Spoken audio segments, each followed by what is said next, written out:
संध्याकाळची batting open करण्याची नम्र विनंती मी माननीय श्री राजसाहेब ठाकरे यांना करतो. पण मला वाटत नाही जगात आचरेकर सरांनी जेवढे खेळाडू निर्माण केले भारतासाठी किंवा आपल्या देशासाठी तेवढे जगात कुठच्या कोचने आजपर्यंत एवढे खेळाडू केले असतील असं मला वाटत नाही. उनकी जो खामोशी थी वो बहुत बोलती थी. यहाँ पे जितने बैठे हैं, जितने भी हमारे आचरेकर के अंडर सब प्लेयर्स गए हैं, उन्होंने सबने कभी ना कभी डांट खाई है. कुछ लोगों को तो झापड़ भी पड़े हैं. मुझे लगता है मैं एक अकेला प्लेयर था जिसको कभी डांट नहीं पड़ी. आमच्याकडे प्रत्येकाला एकच जाणवेल की सरांचे पंख एवढे बळकट होते की त्यांनी जेव्हा आपल्या पंखाखाली घेतले तर त्याचा प्रवास हा त्यांनी नेहमी नेक्स्ट लेवलपर्यंत नेला आणि ते आम्हाला जाणवलं. म्हणजे आपल्यातला आमच्यातला प्रत्येक विद्यार्थीला त्याची जाणीव आहे की आपल्याला ह्या सरांचं त्यावेळेचं योगदान नसतं तर कदाचित आपण इकडे पोहोचू शकलो नसतो.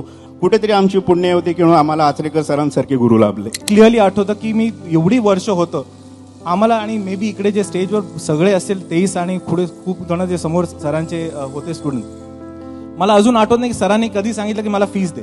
सरांचं लाडका गाणं कुठचं होतं माहिती?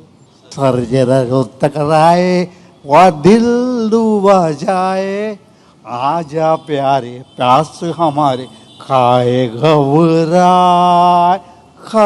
घबराए. लव यू सर. आज हा दिवस मी खरोखर सांगतो की भारताला खेळण्यापेक्षा हा मोठा आहे, कारण आज या आठवणींना एक उजाळा मिळाला आहे. माझ्याशी प्रत्यक्ष असं झालं की नाशिकला मी एक प्रॅक्टिस स्टोअरला गेलेलो आणि सरांनी सांगितलं की 6:30 वाजता उठायचं आहे आणि मी थोडासा आळशी असल्यामुळे मी काय उठलो नाही. तर सरांनी 6:30 वाजता एक बॅट उचलली आणि माझ्या थाय रिजनला मारली आणि मी पटकन उठलो. तो शिस्त हा प्रकार त्यांना खूप अतिशय प्रिय होता. सर मला कधीच वेलपेड बोलले नाहीत. मी ऑब्व्हियसली माझ्या स्पीचमध्ये पण बोललो. फायनल स्पीच रिटायरमेंट स्पीच होता त्यावेळेला मी बोललो की सर आज तुम्ही मला वेलपेड म्हणू शकता, कारण ह्याच्यानंतर मी परत कधी खेळायला जाणार नाही आहे इंडियाला.